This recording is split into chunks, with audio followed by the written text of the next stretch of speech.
Hey, ladies and gentlemen, welcome back to Kensil Culture. And this is one of our favorite little segments. It's called Grab Bag Mini Movie Reviews. And John Kensil, right here, and myself, the legendary Wid, are going to pick out of this grab bag. Okay, you see how I did that, John? Yes. That's macho.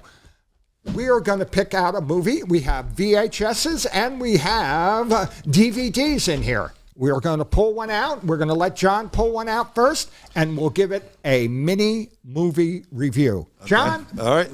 Put that... Okay. It's slimy. Oh, gosh, John. All right. I'm going to grab... I'm not looking, and it's this movie right here. All right. Oh, all right. Super Bad was a big hit, written by Seth Rogen, and I forget the other guy who wrote it. No, it's weird too. I never saw this movie until about a week ago.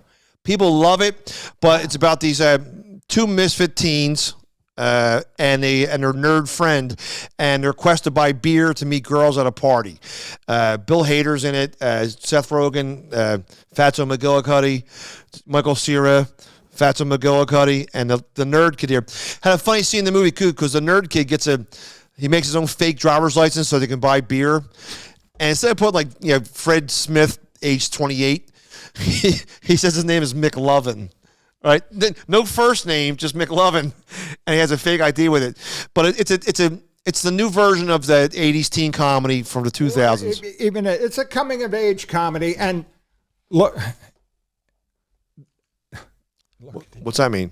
I can say it means the casting was wonderful. Okay, the guys were there. It was a teenage angst movie, and it had a lot of heart, and it sort of updated those and made them less corny than those 80 sort of teen dramas. And what was a hit about it was it came out right after the 40-Year-Old Virgin, directed by Judd Apatow, written by Judd. So it was like along that vein of odd California characters. People love this movie. They love this and the other. Yeah, the characters are great. That's why I said the casting was. They love this movie. They love Anchorman. They love what's the other movie that came out at that time? Not Anchorman. But no, the other one, Will Ferrell. Old School, Wedding Crashers. But it's a cult movie. People like it. A lot of funny scenes in it. And it sort of brought the teen dramas, quasi-dramas, tragic comedy, up to date. Out of all that genre of films there, of those Judd Apatow, I don't know what you call that, those early 2000 movies, my favorite is the movie Pineapple Express that you have to see. Yes. With Ben Stiller and all those guys. Great. I recommend it. Fun movie to watch once with your friends. Guy movie. Yeah, and Superbad is not just a James Brown song anymore. That's right.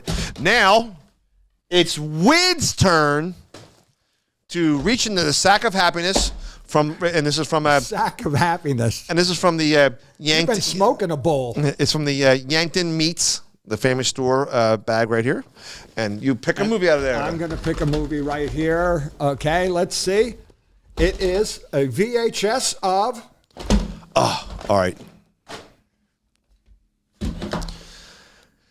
Neighbors by, I don't know who the director is, but Dan Aykroyd and John Belushi. This is when they were trying to, they gave it's the weirdest movie I've seen in a long time. It's funny. I always wonder who directed. John Avildsen directed, who's a famous director. Now, this movie's crazy, and originally and unfunny. It's really weird. A bad rhythm. It's just a weird. Dark. Yeah. See, if you see it once, that's it. But it's weird though, because John Belushi plays against character. He plays a straight-laced nerd, and I think originally he was supposed to play the Dan Aykroyd part, but they switched to switch it up because they're artists. But they don't care about the public. They're artists, and they want to do something challenging, which it would have been much better if they switched the roles. It's a weird movie, but John Belushi and his wife are suburban couple. They're nerds. They're boring lifestyle. All of a sudden, Dan Aykroyd with dyed blonde hair and his wife, Kathleen Moriarty, moving next door, and they're crazy. They're nuts and everything.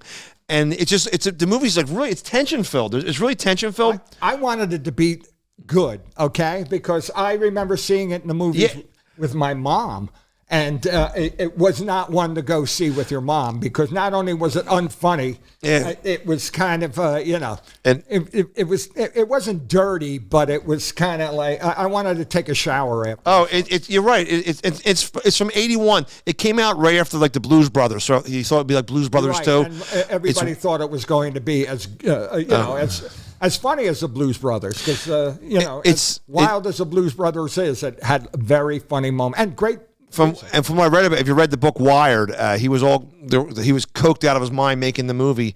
There's a funny scene. No, it wasn't funny. It's just weird. Dan Aykroyd says to Belushi in the movie, "Hey, there's a great new Italian restaurant across town. I'll pick up dinner for you and me and our wives. Can I borrow $50?" So Belushi goes, "Where's this restaurant at?" He goes, "Yeah, it's across town. Just opened up." He goes, "I'm always across town. I never saw a restaurant." He goes, "Yeah, it just opened up." So his wife goes, "Just give him the money." So John Belushi gives Dan Aykroyd the $50 and he leaves. Okay. So John Belushi's walking around his house and he looks in his kitchen window and he sees the house next door. And he sees Dan Aykroyd cooking spaghetti.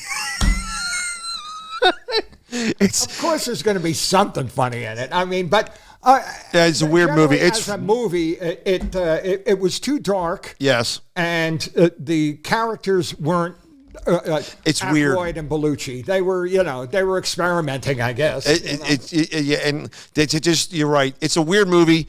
I wish we had a phrase for like, when could you watch this movie? If you're snowed in and had 2 hours to kill while your pudding's hardening. Well, ladies and gentlemen, okay, don't move in next door to these neighbors, okay? And we're warning you, okay? It has been another version of Grab Bag Mini Movie Reviews. I'm Legendary Wid. This is John Kensil. Kensil Culture. Subscribe and ring that bell and share it. Thank you.